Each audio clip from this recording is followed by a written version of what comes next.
When Bernie Sanders jumped into the race against Hillary Clinton, the mainstream media treated him as a gadfly, a dark horse, said CNN, a long shot, said the New York Times. And Politico's take, Dems to Bernie, fat chance. Even as the socialist senator was drawing big crowds and raising huge sums, most of the media yawned. One study found ABC's World News Tonight gave Donald Trump 81 minutes through the first 11 months of last year. Bernie got 20 seconds. Then he practically tied Hillary in Iowa and decimated her in a New Hampshire landslide. The two faced off days later in a PBS debate. Given what you and Senator Sanders are proposing, an expanding government in almost every area of our lives, is it fair for Americans who fear government to fear you? No, but it is absolutely fair and necessary for Americans to vet both of our proposals. So race relations would be better under a Sanders presidency than they've been? Right, absolutely, because what we will do is say, instead of giving tax breaks to billionaires, we are going to create millions of jobs for low-income kids so they're not hanging out on street corners. And we're back with the panel. Juliana Glover, everyone in the media expected Hillary to lose New Hampshire. I'm not sure many in the media expected her to lose female voters by 11 points. Has the press overestimated Hillary Clinton as a candidate? No, but I think they've certainly underestimated Bernie Sanders as a candidate. Bernie has been extraordinary. And as a Republican, someone who's supporting Jeb Bush, watching how this is playing out is really just collecting string, quite frankly, for what this is going to look like in a general election. Both of them are looking imminently beatable come the fall. Simon Rosenberg, I went to a rally in New Hampshire. Hillary, Bill, Chelsea were there, and she was pretty pumped up. The crowd was pumped up. And then she started to talk about tax incentives and different government programs and proposals. That's sort of her message is about, you know, the government and all the nuances. And Bernie's out there talking about revolution. So do you think the press needs to wake up to the Sanders phenomenon and take it more seriously? Because you still hear people say, oh, there's no way he's going to win the nomination. Right, and people were saying that about Trump on the Republican side. Look, the thing that amazes me about Bernie is that the campaign is strong. They're raising money. They're doing savvy media things, right? This is not a gadfly campaign any longer. They're holding their own against the Clinton machine. It's kind of amazing to watch. It's going to be hard now for the media, though, to cover the race the way they were. We're moving now into over 20 states.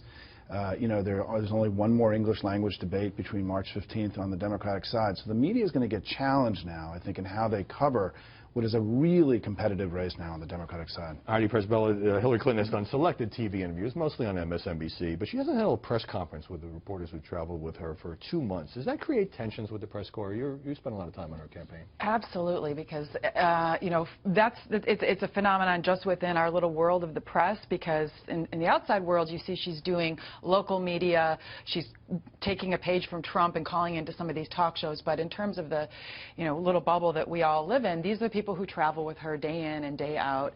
They're sacrificing a lot of their personal time, and it's hard not to, you know, to feel a little slighted if she's, you know, you're yelling at her and she won't take your questions. And it's very different. I saw, like, when Bill Clinton comes out, granted he's not a candidate anymore, but like if you shout at him, he'll respond to you, you know, he'll answer your questions. But I think there's also a concern among the Clintons, you know, with Trump's kind of going there on kind of Bill Clinton's sexual history and some of the right-wing press. You never know who's going to be in a gaggle, right? And they start yelling these questions, and then everybody picks it up. And it's kind of splashed against the headlines. So I think the Clintons have an extra layer of, like, just kind of like wanting to buffer themselves. Looking back, were the media kind of short-sighted in deciding in advance that a 74-year-old Democratic Socialist senator wasn't even a Democrat, was not going to be a viable candidate? And what about, you know, Sanders wants free college and free health care. He's going to raise taxes on the middle class, which he says will save on the insurance premiums. Has there been enough exploration by the press of his positions? You know, it's so funny listening to you and Simon talk. For every time you say the word Sanders, you can insert the word Trump.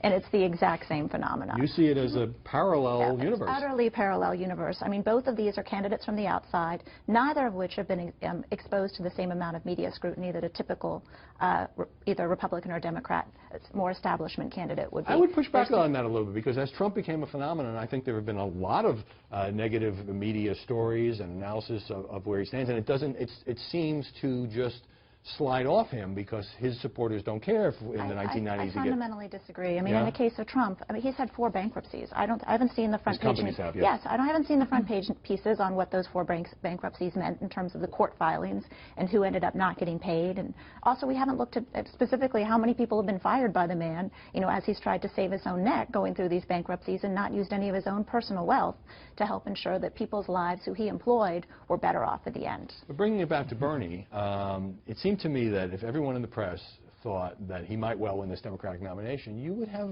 very intense, deep dive stuff. I mean, some people have obviously dipped in on all of the trillions of dollars of new spending that he's proposing and all of that. I know you are a supporter of Hillary, but they've got to be frustrated that the press is not giving Sanders the sort of viable candidate scrutiny. Well, there's 2 pieces of that to build on what Juliana said. One is the campaigns, the Republican campaigns have done a terrible job in their opposition research against Trump. I mean, some of this, the media doesn't do all this on their own. They get help from the campaigns.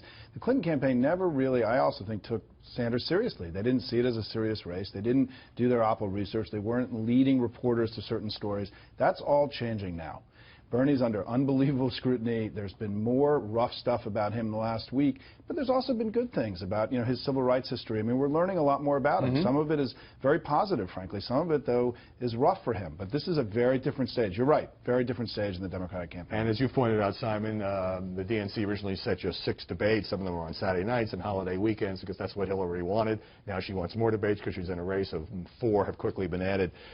Let me ask you about your reporting because it was Bill Clinton who took a whack at some of Sanders' supporters and some of the sexist and misogynist things they say online, the so-called Bernie bros.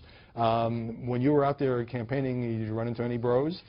I ran into people who directly ran headlong into Bernie bros, and they were there was a big party gathering the first night that everyone was there in New Hampshire, and inside you saw some of the atmospherics of the Bernie bros and it's just Bernie supporters in general booing some of the female guests, but outside it got really ugly, and I don't think a lot of people knew this, and this is why I think the Clintons at that particular time were so incensed, was what was happening in terms of the online taunting came out into the streets, okay, and some of these, it was all men getting in the face of Hillary supporters using some of these words that we've seen and that I won't repeat online. And so it really did kind of come into, vivid color outside the Rising Let's censor that for now. Crazy campaign on both sides. Juliana Glover, Simon Rosenberg, thanks, Heidi. We'll see you in a few moments.